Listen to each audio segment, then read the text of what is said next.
Tras una década en la que Roma vivió aterrorizada por los bárbaros, el general Mario tomó el poder, convirtiendo un ejército de voluntarios en la mayor fuerza de combate que el mundo había conocido. Pero en el interior de la República se preparaba una sangrienta revolución. La muerte en el circo de los esclavos gladiadores era el deporte favorito en Roma. En el siglo I a.C., aquel deporte dejó de ser una diversión, pues los esclavos se alzaron contra sus dueños. Según la historia, su dirigente más famoso fue Espartaco. El Imperio Romano, Espartaco. El poderoso ejército de Roma había servido para aumentar sus territorios, riquezas y esclavos. Capturados tras la batalla o en las ciudades conquistadas, los esclavos eran una mercancía más. Los esclavos eran personas y los romanos lo sabían, pero no los trataban como tales. Para ellos tan solo eran herramientas con brazos que hablaban. Entre el tercer y el primer siglo a.C., la República Romana se expandió desde la Italia central y del sur hasta abarcar casi todo el Mediterráneo. El mercado de esclavos empezó a ofrecer una mercancía ávidamente comprada. En el siglo I a.C., el 30% de la población de Italia estaba formada por esclavos, una cifra aproximadamente igual a la de los esclavos que había en América del Sur en la década de 1850, donde puede que el 35% de las personas estuvieran sometidas a la esclavitud. Podían ser esclavos por nacimiento, podían ser comprados en otros países y podían ser capturados en la guerra. Había muchas formas de convertirse en esclavo y también había muchas formas de vivir como esclavo. En el primer siglo, el terrateniente Columela aconsejaba para comprar esclavos. Mi primer consejo es no escoger para agricultor un esclavo cuyo cuerpo nos agrade. En lugar de eso, debéis elegir un hombre curtido en las faenas del campo desde la niñez y que haya sido probado por la experiencia. No todos los esclavos trabajaban en el campo. Los más fuertes eran reservados para los deportes y se entrenaban para convertirse en gladiadores. Los gladiadores eran auténticos profesionales. Sus entrenadores, los lenisti, también lo eran. Como los entrenadores de fútbol actuales, se ocupaban de que sus hombres actuaran lo mejor posible. Eran alquilados para luchar en los espectáculos o los vendían a los organizadores. Se les consideraba lo más ínfimo de la clase baja, personas cuyo cuerpo estaba a disposición de otros. Los gladiadores podían llegar a ser los mejores luchadores del espectáculo más caro del momento. A veces eran criminales condenados a luchar. Como los boxeadores actuales, su entrenamiento era muy duro. Era un deporte peligroso y al ser un espectáculo muy caro, solo peleaban 2 veces al año.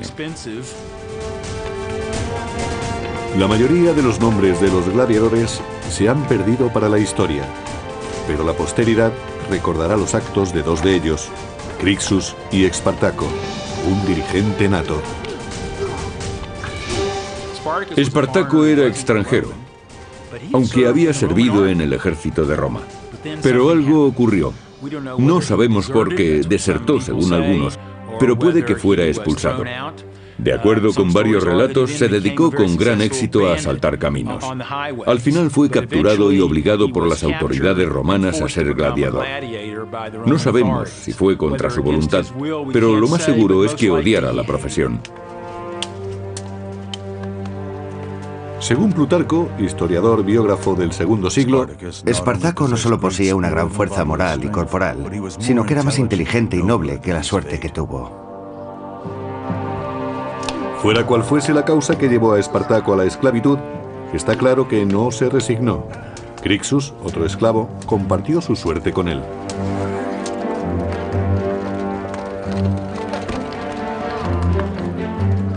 Pocos gladiadores vivían lo suficiente para retirarse. La mayoría tenían una muerte horrible y violenta, tanto en un circo de provincias o en un gran coliseo. En ocasiones el público elegía las armas para empezar el espectáculo. A la gente le encantaba ver seres humanos luchando a muerte. Era muy emocionante para ellos y disfrutaban al máximo del combate.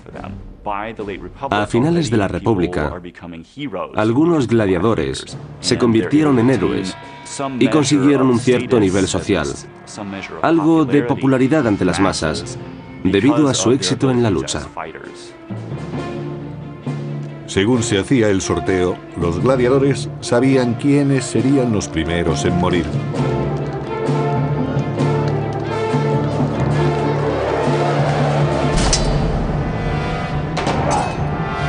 Para añadir emoción a los duelos, los gladiadores no llevaban armas equilibradas ni peleaban de la misma manera. Y según su forma de luchar, a veces su armadura no les protegía bien. Se entrenaban en el uso de sus armas particulares durante meses o años y se acercaban tanto a sus oponentes que veían el miedo en sus ojos y cómo les caía la saliva. El olor a sangre debía ser sobrecogedor, pero así se excitaba la multitud. Era el signo de que la vida de los gladiadores pendía de un hilo.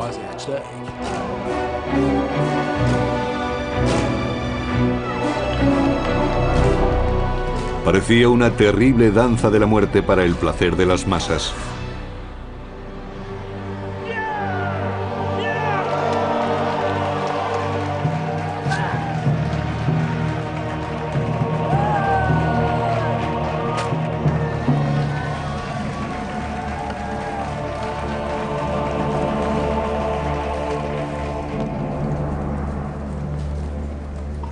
Pero en el año 73 a.C., en el Ludus, o escuela de gladiadores, un grupo de discípulos se cansó de recibir órdenes de sus guardianes.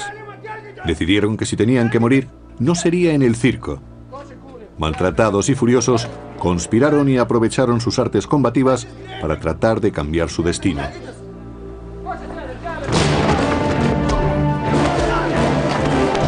De acuerdo con el historiador Apio del segundo siglo, Espartaco, junto con un compañero, Crixus, urdió un plan. Persuadieron a unos 70 esclavos para arriesgar sus vidas y conseguir la libertad en lugar de que los exhibieran como recreo de otros. Espartaco se había convertido en un gran gladiador, pero llevaba la pesada carga de haber perdido la libertad. Tenía ansias de justicia y animó a sus compañeros gladiadores para que se rebelaran y así llegar a ser libres.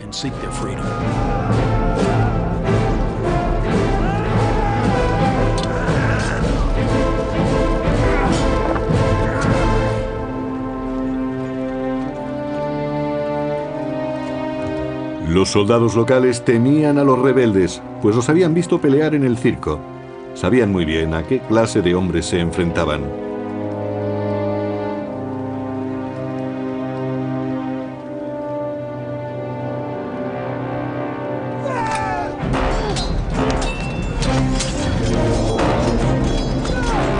De acuerdo con el historiador Plutarco del segundo siglo, los gladiadores repelieron a los soldados que venían desde Capua y les quitaron sus armas, más adecuadas para el combate.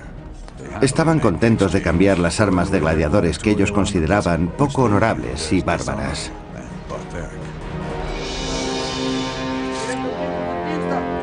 Como líder, Espartaco cambió la esclavitud por la guerra, dejando un reguero de cadáveres a su paso. Habiendo derrotado a los soldados locales, Espartaco partió de Capua con su ejército de esclavos hacia el monte Vesubio, donde buscó refugio y acampó. Espartaco, junto con otro conspirador, Crixus, escapó de las autoridades romanas, pero debía preparar a sus hombres para los inevitables combates que se avecinaban.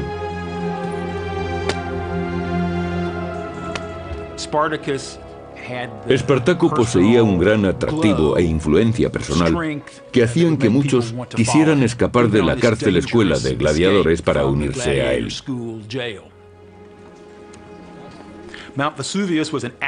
El Vesubio era un volcán activo, un peligroso escondite. Pero Espartaco sabía que allí podrían hacerse fuertes hasta que se organizaran y concibieran un plan. Un mensajero informó a Espartaco de que los romanos habían acampado a los pies del monte para sitiarlos. El Senado había mandado al propetor Claudio Glaber para que rodeara a los rebeldes y pusiera fin a la sublevación. Consiguió que Espartaco y su incipiente grupo de rebeldes retrocedieran hacia la cima de la montaña. El lugar era muy reducido y Claudio Glaber creyó que no tendría problemas para eliminarlos en el Vesubio. Según describió Plutarco, Claudio ordenó a sus soldados que bloquearan la única y difícil ruta de acceso a la cima. El resto de la montaña estaba formado por empinados e inaccesibles riscos. el único paso que Espartaco y los esclavos fugitivos tenían que bajar estaba bloqueado. En el año 73 a.C., Espartaco y Crixus se negaron a morir peleando en el circo. Juntos dirigieron una rebelión de esclavos, pero se encontraron junto a los proscritos acorralados por el propio Claudio en el monte Vesubio, al sur de Italia. En lo alto de la montaña, Espartaco y sus hombres prepararon un brillante plan, según cuenta Plutarco en una de sus crónicas.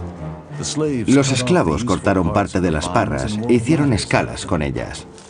Eran resistentes y lo suficientemente largas para atarlas en la cima de los precipicios y llegar hasta el pie de la montaña. Un hecho interesante del comienzo de la revuelta de Espartaco es que parecía conocer el terreno mejor que sus enemigos, en parte gracias a los pastores que vivían cerca del Vesubio y simpatizaron con su causa. Probablemente los primeros esclavos campesinos que se unieron a Espartaco y a su grupo fueron pastores que vivían solos y tenían armas. Estaban en buenas condiciones físicas y se convirtieron en soldados de su ejército de gladiadores. Espartaco y su creciente legión consiguieron bajar por el precipicio y situarse tras el campamento de Claudio. Los romanos habían subestimado la capacidad de los esclavos. Hay que tener en cuenta que quienes trataban de acabar con ellos se parecían más al ejército de Pancho Villa que a las legiones de César. No formaban parte del ejército regular. Y los oficiales no eran muy buenos, ni siquiera conocerían bien el terreno.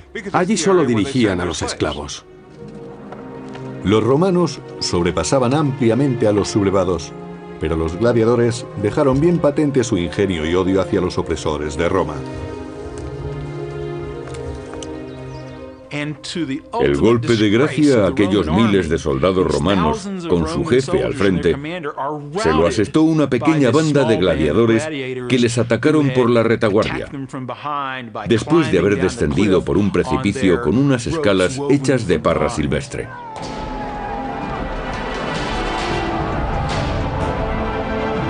Cuenta el historiador Apio que después del éxito, el ejército de Espartaco aumentó. Muchos esclavos fugitivos e incluso algunos hombres libres acudieron a aquel lugar para unirse a Espartaco y empezaron a atacar a la población.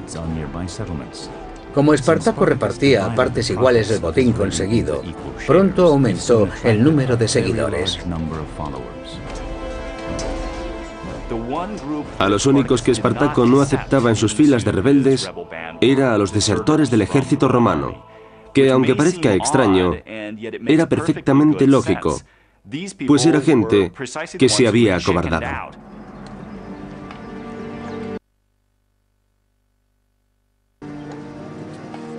De acuerdo con Florus, autor del siglo II, la diaria los convirtió en ejército regular. Fabricaron toscos escudos con ramas cubiertas de pieles, así como espadas y lanzas que forjaron con las cadenas de los barracones de esclavos. Lo que Espartaco y sus hombres no podían fabricar, lo cogían de los cadáveres romanos. Lo sorprendente de la rebelión de Espartaco es que los esclavos que habían sido entrenados para gladiadores se convirtieron enseguida en soldados. Eso no significa que combatieran como el ejército romano, aunque según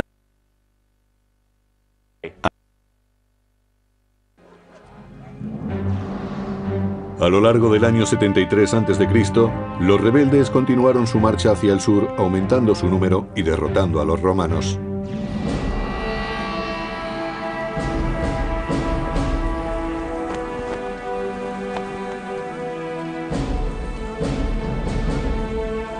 El Senado recurrió a otro magistrado para detenerlos, el pretor Publio Varinio. Jinete entusiasta, Varinio llevó con él su mejor semental, junto al símbolo tradicional del poder de Roma, las fasces, un haz de varas que rodeaban un hacha. Era el símbolo del poder de los magistrados. Con él hacían cumplir la ley. Las varas para azotar a los culpados y el hacha para la pena capital. El hacha solo se ponía en las fasces cuando el pretor estaba en campaña fuera de Roma y sus tropas se regían por la ley marcial. Los símbolos no parecieron ayudar a Varinio. Los hombres de Espartaco ya habían derrotado a su adjunto al mando. No obstante, Varinio preparó a sus hombres para la siguiente batalla.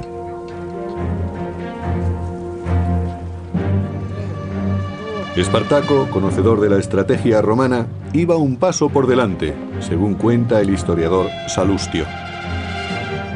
Para evitar un ataque sorpresa mientras asaltaban el campo, los rebeldes ponían cadáveres fuera del campamento. Así los romanos creían que había hombres montando guardia. Con estos señuelos era fácil atacar a los romanos, tomándolos completamente desprevenidos.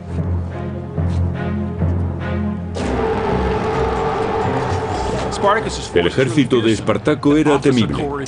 Lo formaban gladiadores magníficamente entrenados, con gran experiencia y sedientos de venganza.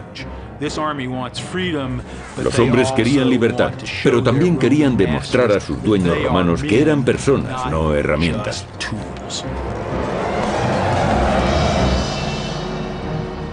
Gracias a su ingenio, Espartaco consiguió otra victoria contra Varinio e hizo algunos prisioneros.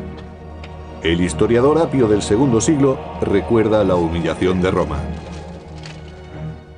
Los romanos no consideraban que fuera una guerra real, sino más bien incursiones y asaltos de bandidos. Sin embargo, esos bandidos derrotaban al ejército de Roma. Espartaco capturó el caballo de Varinio, quien estuvo muy cerca de ser prisionero de los gladiadores. La victoria fue todavía más dulce cuando Espartaco se apoderó de las fasces, el gran símbolo del poder de Roma. Cuando Espartaco sorprendió a Varinio en combate y capturó no solo su caballo mientras lo montaba, sino también las fasces, asestó un tremendo golpe a la credibilidad de Varinio y al poder de Roma que las fasces simbolizaban. Espartaco se convirtió en un personaje famoso y temido. Ahora dirigía a 70.000 rebeldes, pero surgieron diferencias entre él y su amigo Crixus.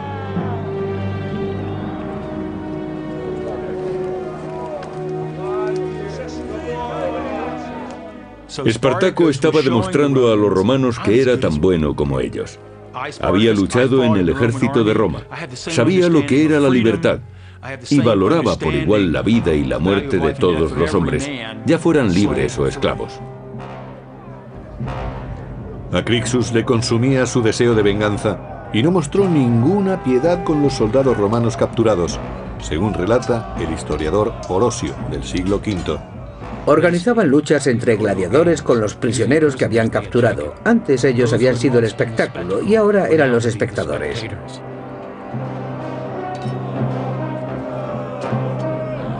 Con el triunfo, los esclavos se volvieron más violentos. Crixus los espoleaba mientras Espartaco pedía orden. Su cohesión empezó a flaquear.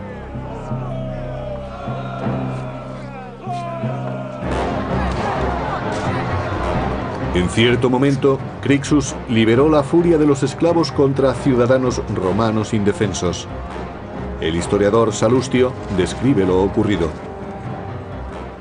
Los esclavos fugitivos se dedicaron inmediatamente a violar mujeres jóvenes o mujeres casadas y a matar a las que trataban de resistirse. Espartaco fue impotente para detenerlos, incluso pidiéndoles repetidas veces que se contuvieran.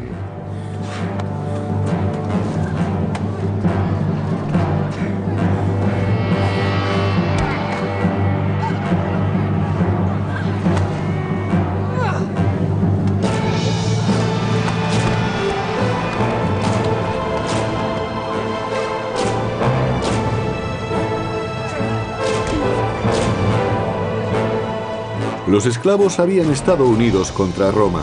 Ahora empezaban a enfrentarse entre sí.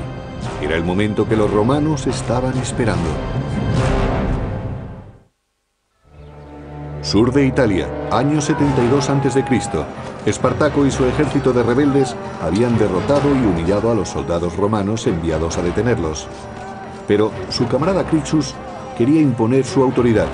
Se avecinaba un conflicto interno.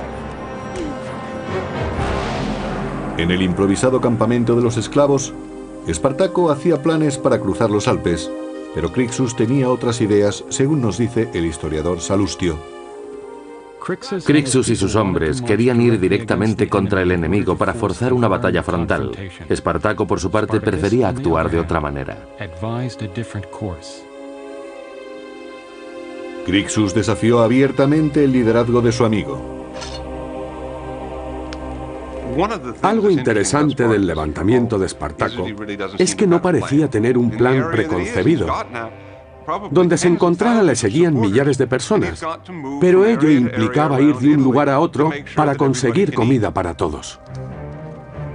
Impaciente, Crixus abandonó el campamento llevándose a un grupo de rebeldes. Espartaco se encontraba solo al mando de sus tropas.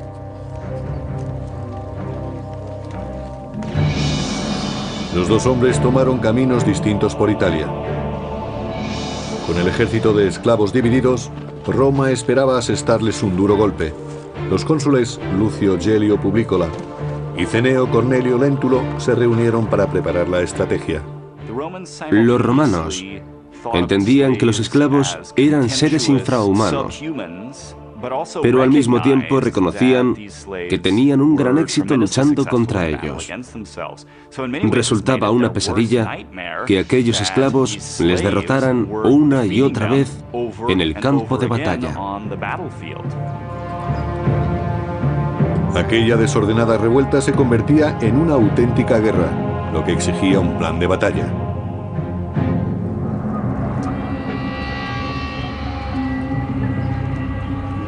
Cada pueblo en el que entraba Espartaco podía esconder una trampa. Pero a veces se encontraban un amigo, según Salustio.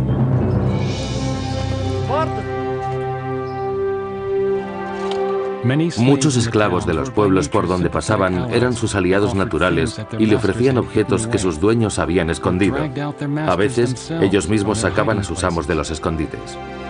Esos nobles eran entregados a los sublevados para humillar todavía más a la aristocracia republicana. Los esclavos proporcionaban comida y armas a Espartaco y algunos se apuntaban a la causa. Pero Roma estaba tomando medidas urgentemente.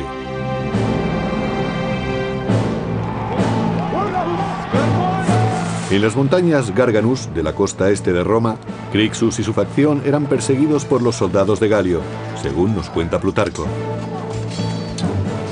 Galio realizó un ataque sorpresa contra Crixus, que, debido a su arrogancia, se había separado de Espartaco. De acuerdo con el historiador Apio, Crixus tenía bajo su mando 30.000 hombres. 2/3 de ellos perecieron, incluyendo a Crixus.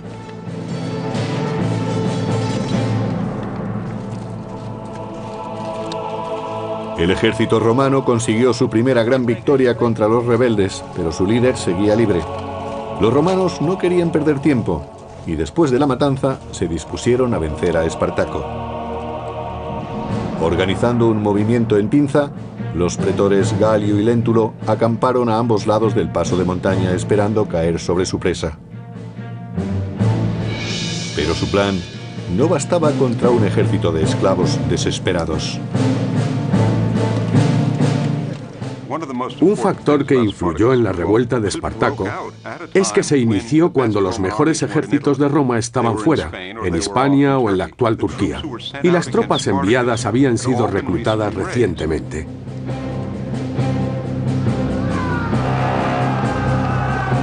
Según el historiador Apio, Espartaco atacó y derrotó una legión tras otra. Los romanos se vieron forzados a escapar con un gran desorden en el campo de batalla.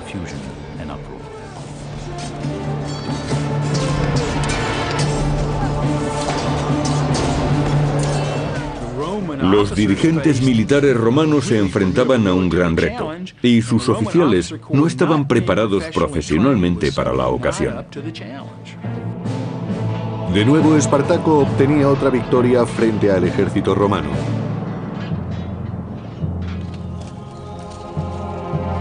Pero no se conformó solo con el éxito. Espartaco quiso una sangrienta represalia por la muerte de Crixus y sacrificó 300 prisioneros romanos. Empezó a convertirse en un gran personaje completamente opuesto al sistema.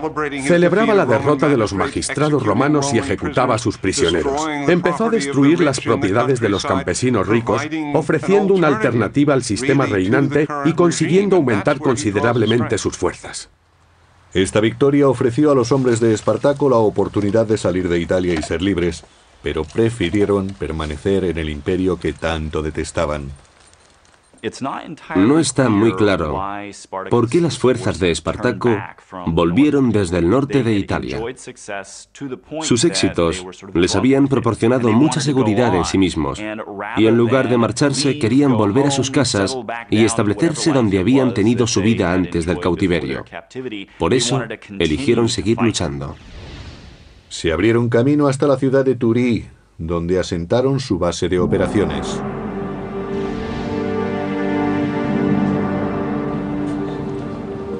Al tercer año de la rebelión de los esclavos, Roma estaba desesperada. El Senado llamó a Marco Licinio Craso, un noble rico al que le gustaba la gloria tanto como el dinero.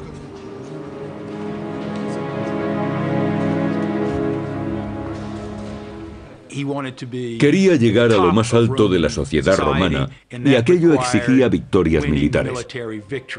Por eso ansiaba derrotar a Espartaco. Creía que sería fácil, pues los esclavos, después de todo, no podían representar un grave peligro. Sin embargo, Craso no infravaloró a su enemigo. Partidario de una disciplina férrea, se tomó en serio su nombramiento para su gloria y por el bien de Roma.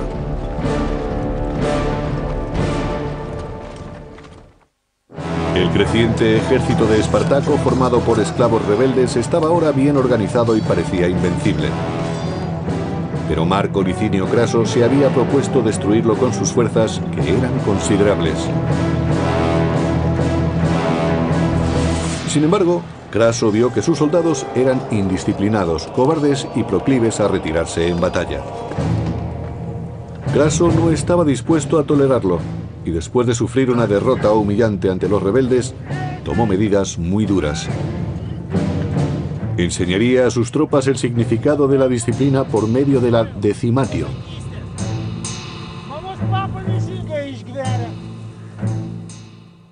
La decimatio era un terrible castigo por el que se elegía, al azar, 1 de cada 10 hombres. Puede que el elegido no hubiera huido o que siguiera luchando mientras escapaba el resto de la unidad. Pero si no había testigos, podía ser elegido como el 10º hombre. La muerte del elegido era horrible. Sus compañeros lo apaleaban con garrotes hasta matarlo. No era una muerte rápida, fácil u honorable.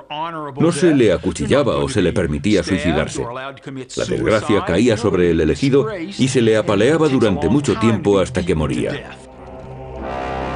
Gracias a la decimatio, Craso consiguió que sus soldados le temieran más a él que a Espartaco, su enemigo.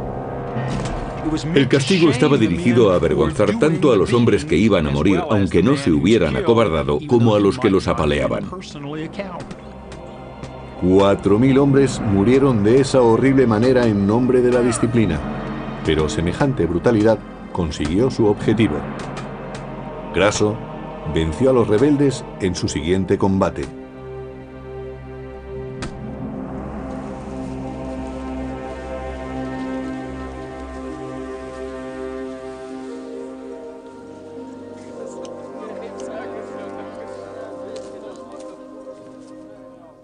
A diferencia de los anteriores oponentes de Espartaco, Craso era un soldado experimentado. Sabía entrenar y desplegar un ejército. Tenía la experiencia necesaria. Por primera vez, Espartaco se iba a enfrentar a un auténtico general romano, no a un político que dirigía un grupo sin experiencia.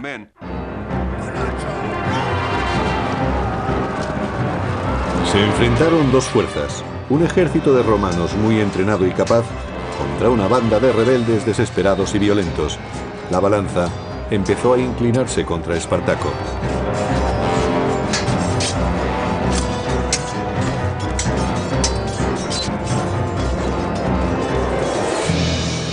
Perseguidos por el ejército de Craso, los esclavos escaparon hacia el sur, pero Espartaco ya tenía pensado su siguiente movimiento. Los piratas controlaban las aguas que rodeaban Italia y, al igual que Espartaco, desafiaban las leyes de Roma o cualquier otra ley. Solo les interesaba el oro y el tráfico de esclavos. Espartaco les envió mensajeros para negociar. Espartaco hizo todo lo posible por sacar a sus hombres de Italia para que fueran libres. Desesperado, finalmente hizo un trato con el demonio, con los piratas cilicios. Cilicia formaba parte de lo que se conoce como Turquía en la actualidad. Esos piratas eran muy famosos por sus ataques a los barcos. También eran muy conocidos en el Mediterráneo como traficantes de esclavos. Ganaban mucho dinero capturando y vendiendo esclavos. Espartaco sabía que era muy arriesgado hacer un trato con los piratas cilicios para evacuar a sus hombres, pues corría el peligro de que los volvieran a vender como esclavos.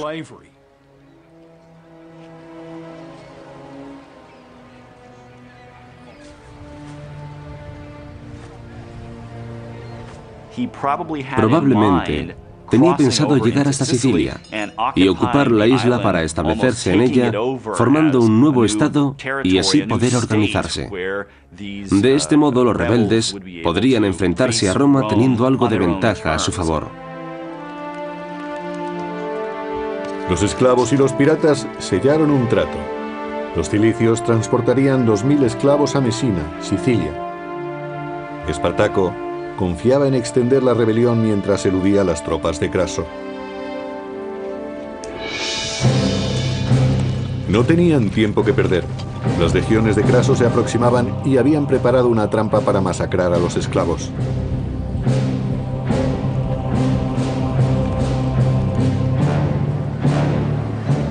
Espartaco y su ejército llegaron a la costa de Italia, pero los barcos no estaban allí. Los piratas los habían traicionado y los romanos estaban cada vez más cerca. Espartaco ahora tenía que combatir para escapar de Italia contra un ejército que había recuperado la disciplina gracias a Craso y que seguiría las tácticas que habían hecho que Roma tuviera ejércitos formidables.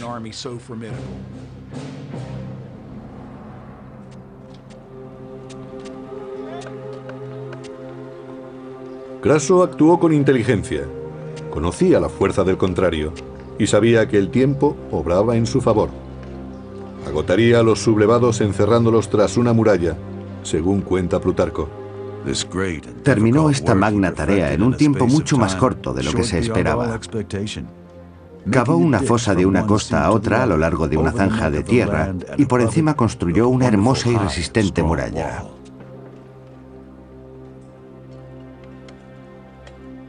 Craso era un auténtico general romano que, entre otras cosas, sabía cómo usar las fortificaciones de campo, y eso es lo que hizo contra Espartaco. La muralla era inmensa. Tenía 55 kilómetros de longitud y 3 metros de alto, según Plutarco. Cuando los suministros empezaron a escasear y Espartaco quiso salir de la península, reparó en el obstáculo que presentaba la muralla. Espartaco se vio forzado a permanecer en tierra. Cada intento de ir al norte fue abortado por la muralla. Después de 3 años de libertad, los rebeldes habían sido enjaulados. Pero el Senado, que había mandado a Craso para poner un fin rápido a la rebelión, estaba cansado de esperar resultados, según el historiador Apio. Cuando los romanos se enteraron de las tácticas de Craso, opinaron que no merecía la pena que prolongara sus trabajos contra los gladiadores. Un mensajero llevó a Craso injuriosas noticias de Roma. El Senado había perdido su fe en él y confiaba ahora la misión a su gran rival. El general Pompeyo el Grande regresaba de Hispania convertido en héroe tras sofocar un levantamiento. Se le ordenó entonces aplastar una revuelta que duraba demasiado tiempo. Probablemente Pompeyo era uno de los mejores generales que tuvo Roma. Y como Craso, era muy ambicioso, aunque tenía mejor reputación militar. Sentía debilidad por lo teatral. Era su forma de darse a conocer en el mundo romano. Tenía un don para las relaciones públicas que otros políticos de su tiempo no tenían. Ahora se disponía a vencer a Espartaco y a arrebatarle la gloria a Craso. Pero no lo conseguiría si éste se le adelantaba. Eran 2 perros tras la misma liebre. Año 71 a.C. Abandonado por los piratas en el extremo sur de Italia, el ejército de Espartaco estaba sitiado por las tropas del general Craso. Y además acudía Pompeyo, una nueva amenaza para el honor de Craso y de la existencia de Espartaco. Pero Espartaco no se quedó inmóvil y trató de romper el cerco que Craso le había puesto. Apio nos cuenta en sus crónicas cómo trató de escapar. Organizó ataques rápidos contra sus sitiadores en puntos aislados, asestándoles golpes bruscos. Crucificó a un prisionero romano para demostrar a sus hombres lo que les ocurriría si no vencían. Cuando escapaban furtivamente, Espartaco y su ejército descubrieron que ahora el peligro era doble, pues además de Craso, también les perseguía Pompeyo.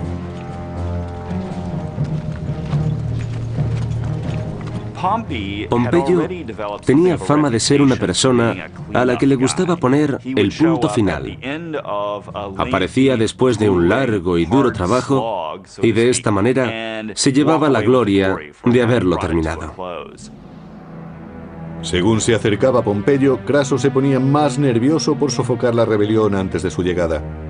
Espartaco se preparó para el ataque y envió un mensajero a Craso ofreciéndole una tregua. Espartaco esperó la respuesta de Craso. Estaba seguro de que los romanos le escucharían. Sin embargo, los rebeldes mantuvieron las espadas afiladas. Espartaco trató de negociar con los dirigentes romanos porque se consideraba un hombre libre. Así vivía en ese momento y dirigía su ejército como si fuera un ejército romano. Se creía merecedor del mismo honor que sus oponentes. Pero cuando volvió su mensajero quedó muy claro que los romanos no opinaban igual. Era un esclavo y un enemigo. Al fallar la negociación, llegó el día que Espartaco tanto había temido. Incluso si derrotaba a Craso en batalla, Pompeyo le seguiría a continuación. No podía retirarse y no podía rendirse. Según Plutarco, historiador del siglo II, Espartaco se vio obligado a actuar y dispuso todo su ejército en formación de combate. Cuando le trajeron su caballo, Espartaco sacó la espada y mató al animal. Dijo que si ganaba la batalla, no necesitaría el caballo, pues tendría miles de ellos a su disposición.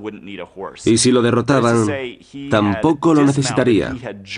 Dicho esto, desmontó y se unió a sus soldados de a pie y salió a luchar hasta el final. Craso se enfrentó a Espartaco cerca de Brundisium, en el sureste de Italia.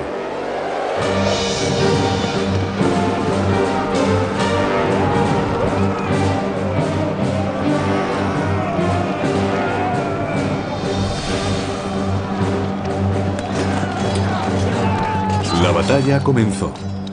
3 años de revueltas habían conducido a este enfrentamiento decisivo entre Craso y Espartaco, el mayor combate entre dos grandes ejércitos.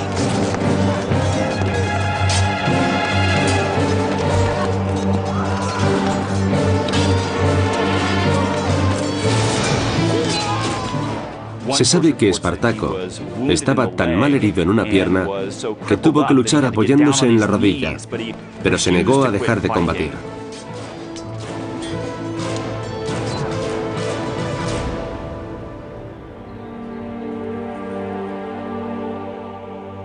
Según el historiador Apio, la matanza fue tan grande que no era posible contar los muertos. Nunca se encontró el cuerpo de Espartaco. Espartaco no aprovechó la oportunidad de escapar y lo podría haber hecho individualmente. Con ello demostró tener un sentido del honor, por lo menos tan sincero y profundo como el de cualquier romano que no hubiera sido esclavo.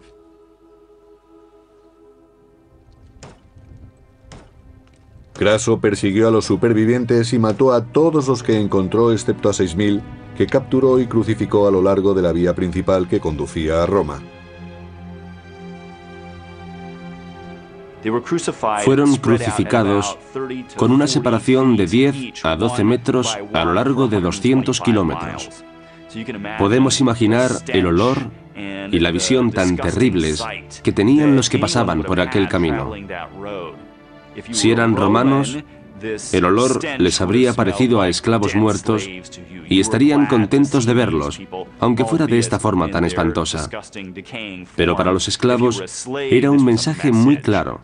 Esto es lo que os espera si os rebeláis contra el poder de Roma.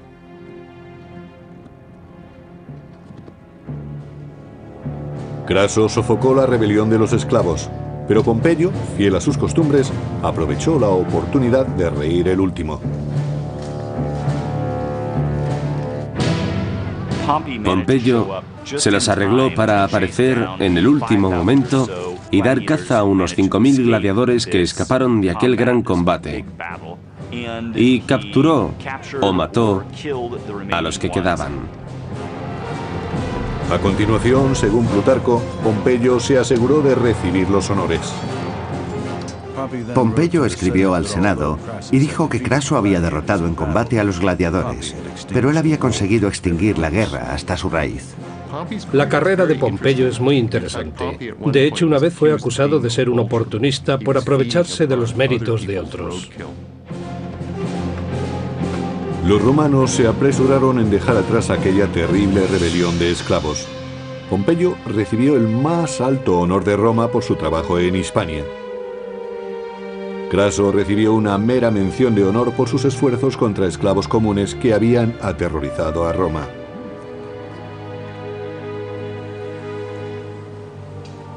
Aunque la muerte de Espartaco en el año 71 a.C. marcó el final de las rebeliones, la esclavitud siguió impulsando la economía del naciente imperio. Pero los romanos no olvidaron lo aprendido durante el levantamiento. Espartaco fue para los romanos un personaje a temer. Siguió siendo una amenaza incluso sin estar vivo. Siempre sintieron el temor de que pudiera seguirle otro. Los romanos vieron tras la rebelión que debían tener al ejército en perfectas condiciones. Puede que esta fuera la ocasión en que pensaron en la necesidad de disponer de un ejército profesional que los mantuviera seguros en casa y los protegiera de las invasiones. Pero un poderoso imperio no puede defenderse para siempre. Mucho después de su desaparición, perdura la historia de un solo hombre que se enfrentó a Roma. La leyenda de Espartaco ha sobrevivido hasta el presente. Ha sido un héroe para los oprimidos y pisoteados que ha perdurado hasta nuestros días. Pero mientras el imperio se mantuvo, perteneció a los poderosos.